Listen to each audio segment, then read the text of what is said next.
Assalamualaikum. Kami dari kelompok 2 akan mempresentasikan materi tentang psikologi ingatan.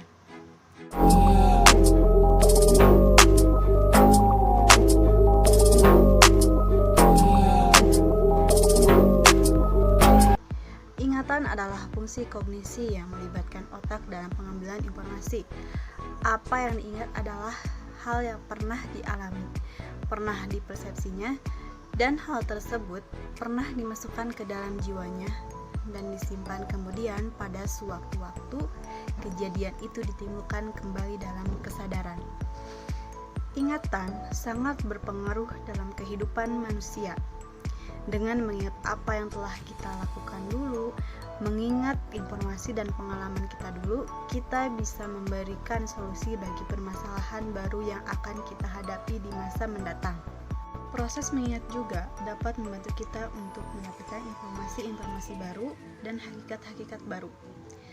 Mengingat suatu hal yang penting dalam kemajuan ilmu dan peradaban manusia. Banyak ayat dalam Al-Quran yang menyebutkan bahwa Allah SWT mengutus Nabi Muhammad SAW dan mewahyukan Al-Quran yang mengingatkan manusia akan akidah tauhid, hari kebangkitan amal, serta peringatan mereka akan ajaran para nabi dan rasul sebelumnya yang telah mereka lalaikan. William James mengatakan bahwa sistem ingatan itu ada dua, yaitu sistem ingatan jangka panjang dan sistem ingatan jangka pendek.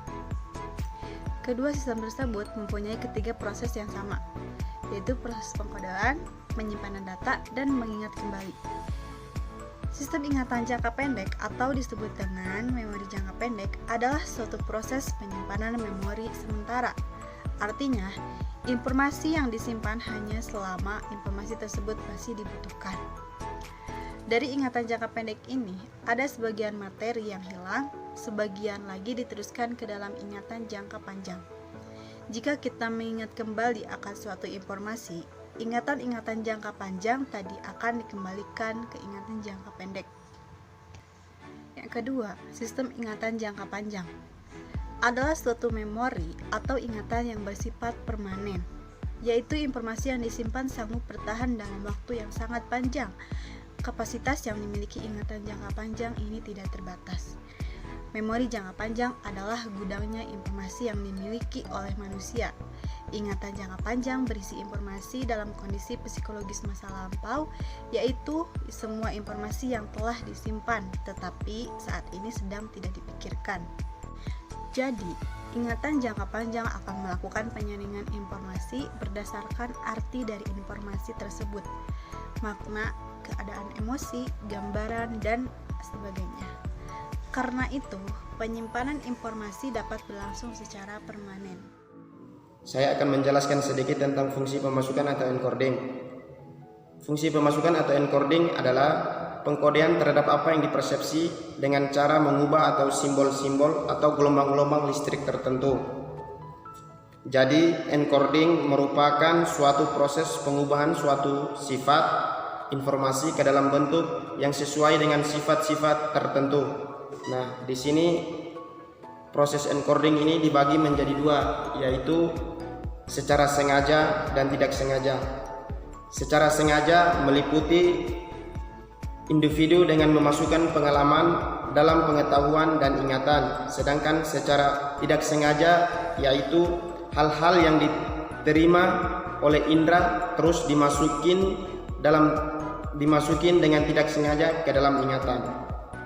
Nah, teman-teman, di sini saya akan menceritakan sedikit tentang pengalaman seorang pemuda yang terkenal di langit yang namanya Uwais Al-Qarni. Uwais Al-Qarni adalah seorang pemuda yang namanya terkenal di langit. Dia adalah pemuda yang taat kepada orang tuanya. Suatu ketika ibunya berkeinginan untuk naik haji. Dengan keinginan ibunya itu diutarakan kepada Uwais. Nah, kemudian Uwais pun berdoa kepada Allah Subhanahu wa taala agar keinginan ibunya tersebut terwujud. Kemudian dengan keterbatasan biaya, Uwais pun memberi seekor domba kecil, kemudian domba itu dibawa tiap hari dan sore untuk naik turun bukit. Semakin hari dombanya pun semakin besar, Uwais pun semakin dewasa, dan dombanya pun semakin besar. Dan pada hari itu tepatnya Uwais pun membawa ibunya dari taman ke Mekah untuk naik haji. Nah, di situ kita memetik bahwa seorang anak yang terkenal di langit, dia bisa membawakan ibunya naik haji. Tahap berikutnya adalah proses menerima atau storage. Nah, proses ini merupakan tahap lanjutan dari proses encoding. Jadi apa yang kita lihat, apa yang kita pelajari, apa yang dipersepsi itu akan terekam dalam otak kita yang nantinya akan membentuk jejak-jejak yang disebut dengan memory traces. Meskipun memory traces itu sudah tersimpan di otak kita, memory traces itu juga bisa hilang. Kenapa dengan demikian? Alasannya bisa karena tidak sering diulang-ulang, tidak sering dipakai gitu. Oke, kita ambil contoh misalkan kisah seorang hafiz ya. Kalau kita lihat tuh bulan Ramadan di stasiun TV sebelah ada tayangan-tayangan anak-anak yang umur 5 tahun sudah hafal 30 juz Quran misalkan. Terus mereka pada saat sambung ayat mereka bisa gitu, padahal nggak disebutin ayat berapa sama surat apa gitu. Nah itu karena mereka itu mempelajari Al-Quran, mereka melihat, mereka membaca Al-Quran, dan mereka terus diulang sehingga akan menimbulkan memory traces di otaknya, jejak-jejak di otaknya. Nah, saat mereka sudah hafal, misalkan awalnya hanya hafal satu ayat, diulang terus, nanti itu akan terekam baik dalam otaknya. Nah, makanya para hafiz itu disarankan untuk sering-sering murojaah ya. Kenapa? Karena untuk memperkuat hafalannya. Seperti itu. Jadi memory tracer itu bisa hilang kalau misalkan kita hanya menghafalnya selewat aja, 5 menit aja, aku udah hafal 5 menit, padahal itu hanya baru terekam sedikit saja gitu, belum kuat hafalannya, seperti itu. Atau misalkan contoh lain adalah sahabat Rasulullah SAW. Siapa yang tidak kenal dengan Abu Hurairah radhiyallahu anhu yang hafalannya luar biasa, yang seorang periwayat hadis juga yang Allah karuniakan ia umur panjang sampai usia 75 tahun. Siapa yang tidak kenal? Beliau luar biasa sekali ingatannya ya. Nanti teman saya Tasya akan sharing sama teman-teman tentang siapa itu Abu Hurairah. Oke? Siapa di sini yang pernah mendengar bahwa manusia merupakan makhluk pelupa? Ada satu hal yang mempengaruhi kenapa manusia itu gampang atau mudah sekali lupa gitu ya, yaitu faktor interval atau waktu. Seperti kita halnya waktu SMA gitu ya, kita itu jamnya sangat padat dari pagi sampai sore, belajar terus. Yang namanya pagi anak IPA nih, kalau mempelajari kimia, fisika, matematika itu mohon maaf, kalau misalkan dari jam 12 ke bawah tuh bawaannya tuh mager, ngantuk, males, otak tuh kayaknya udah penuh gitu.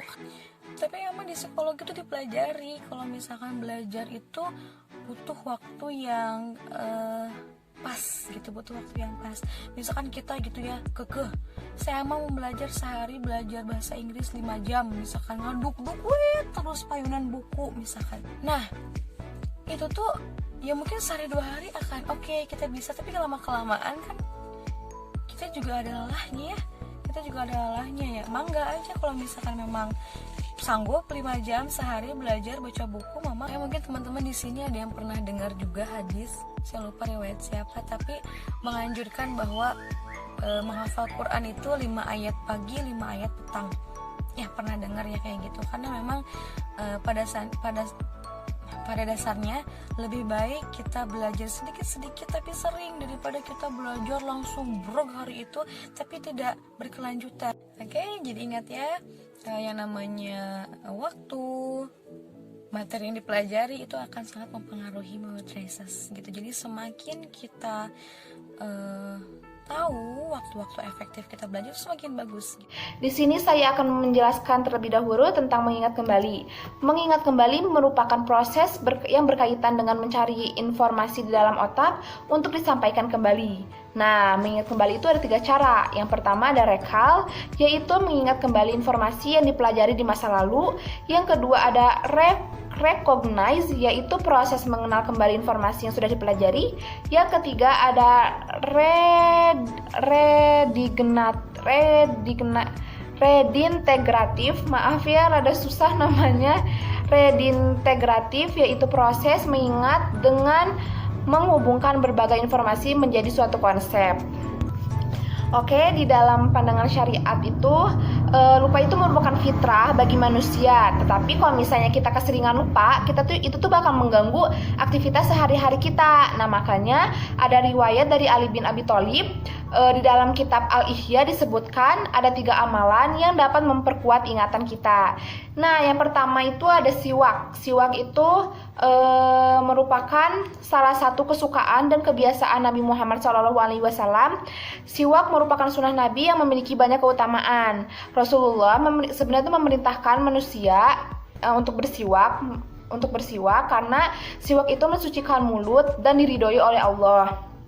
Nah, dalam hadis lain beliau bersabda, "Kalau tidak memberatkan umatku, maka aku akan kuperintahkan mereka untuk bersiwak setiap akan berwudu." Hadis riwayat Al-Bukhari. Oke, yang kedua ada saum atau puasa. Nah, salah satu amalan terbaik untuk meningkatkan daya ingatan adalah berpuasa.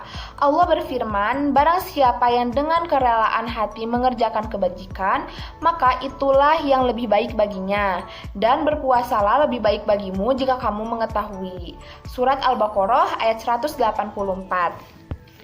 Dalam satu hadis juga Rasulullah pernah bersabda, "Berpuasalah kamu, maka kamu akan menjadi sehat." Riwayat Imam Ahmad At-Tabrani. Nah, yang ketiga ada membaca Al-Quran. Banyak banget riwayat hadis yang menjelaskan keutamaan membaca Al-Quran. Salah satunya hadis dari Ibnu Mas'ud. Jadi hadis itu tuh berkata bahwa Rasulullah bersabda, "Barang siapa membaca satu huruf dari kitab Allah, maka baginya satu hasanah atau kebaikan, dan satu hasanah itu sama dengan 10 kali lipat." Nah, aku tidak mengatakan alif lam mim itu satu huruf, tetapi alif satu huruf, mim satu huruf, alif satu huruf, lam satu huruf, dan mim satu huruf. Hadis riwayat Tirmizi. Nah, terus kalau misalnya kita membaca Al-Quran dengan tartil, itu tuh bakal membantu seseorang menajamkan ingatannya gitu guys. Jadi sebisa mungkin kita baca Al-Qurannya dengan tartil ya, karena itu bisa membantu kita untuk menajamkan daya ingat kita. Nah, terus ada suatu kisah. Jadi saya di sini juga akan menceritakan suatu kisah singkat tentang Abu Hurairah. Jadi Abu Hurairah itu dikenal sebagai penghafal yang mahir. Nah, Abu Hurairah itu dirinya itu termaksud menyadari bahwa dirinya itu paling terakhir masuk Islam. Nah, jadi beliau berusaha dengan sekuat mungkin gitu ya. Jadi dia tuh memiliki tekad yang kuat untuk mempelajari tentang Islam gitu. Jadi di kemana-mana itu beliau selalu mengikuti Rasulullah dan mengikuti majelisnya. Nah, terus jadi beliau itu karena memiliki daya ingat yang kuat, jadi beliau itu belajar dan menghafal hadis-hadis serta Al-Quran. Nah, jadi saat Rasulullah wafat, beliau menyebarkan hadis-hadis kepada semua orang, seperti itu. Terus hal tersebut membuat para sahabat Rasulullah keheranan dari mana datangnya hadis-hadis ini, kapan dan di mana Abu Hurairah dan diendapkan dalam ingatan. Jadi karena beliau itu memiliki daya ingat yang kuat, jadi beliau itu gak boleh ada yang ngelarang beliau itu menyebarluaskan hadis-hadis gitu. Pokoknya beliau itu memiliki daya ingat yang kuat, sehingga daya ingat itu tuh sama beliau dipakai untuk menyebarkan hadis-hadis yang sudah dipelajari. Nah, itu cerita singkat aja ya, semoga ngerti dan ngomongnya gak kecepetan. Eksperimen mengenai ingatan. Beberapa metode yang digunakan dalam penelitian ingatan dapat dikemukakan sebagai berikut. Yang pertama, metode dengan melihat waktu atau sahabat belajar atau usaha belajar.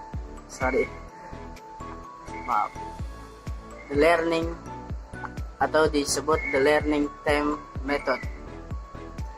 Metode ini merupakan metode penelitian ingatan dengan melihat sejauh mana waktu yang diperlukan oleh seseorang untuk dapat menguasai materi yang dipelajari dengan baik, seperti dapat mengingatkan kembali sebutan pakai kesalahan tersebut tanpa kesalahan. Misalnya seseorang yang disuruh mempelajari suatu syair lagu dan orang tersebut harus menimbulkan kembali syairnya pada kesalahan tersebut. Bila kriteria ini telah terpenuhi, maka diukur waktunya yang diperlukan hingga capai kriteria tersebut. Individu yang satu lebih cepat daripada individu yang lainnya. Yang kedua, metode belajar kembali.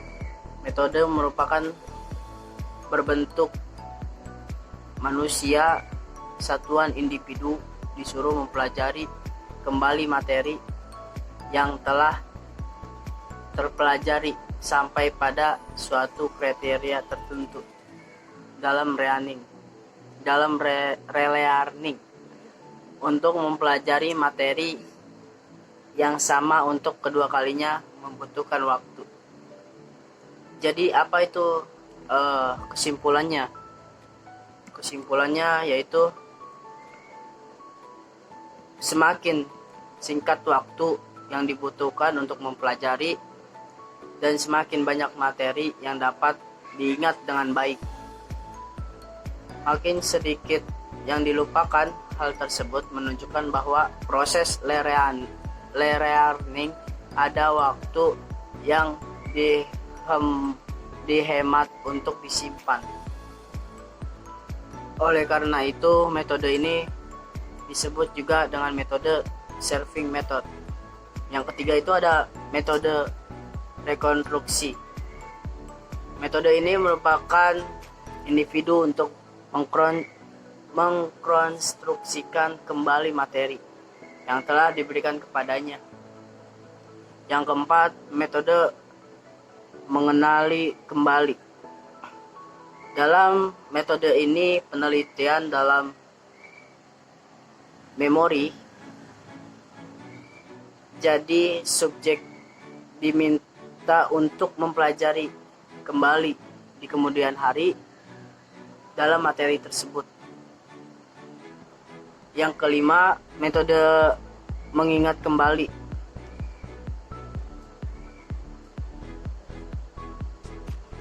Dalam metode ini yang ditekan adalah proses recall atau mengingatkan kembali. Tadi mengenali terhadapnya yang telah dipelajari sebelumnya, misal pada tes yang berbentuk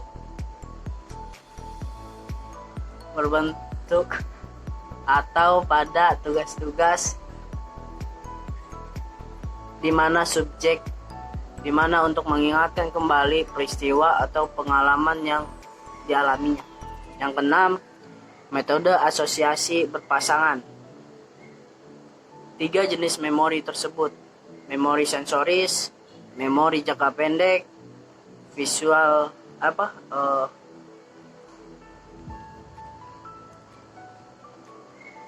memori jangka panjang.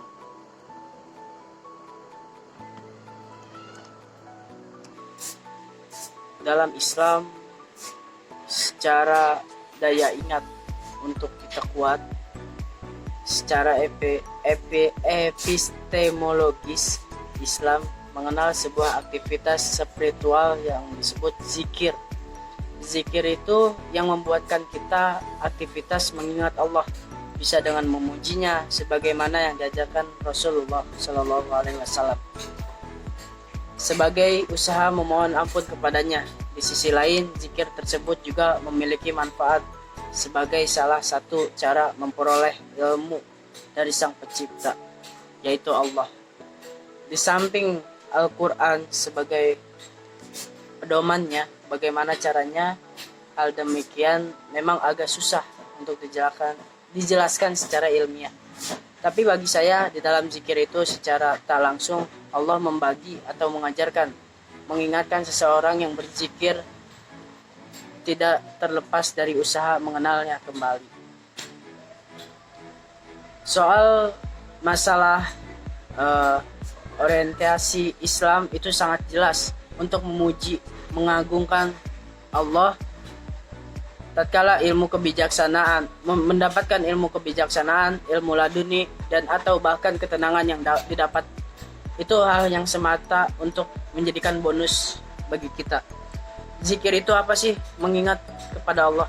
Manusia menemukan kembali pengetahuan-pengetahuan yang dulu diketahuinya sebelum masa prakehidupan. Termasuk pengetahuan di mana manusia sebelum dihidupkan ke dunia sudah berjanji untuk hanya menyembah kepada Allah. Dan masih banyak pengetahuan-pengetahuan yang tidak akan ditemukan di buku-buku lainnya. Untuk menguat daya ingat juga, itu membaca Al-Quran, menghafal Al-Quran, itu Rasul menjanjikannya Allah kepada umatnya, tidak akan lupa apapun sebagaimana mungkin di dunia.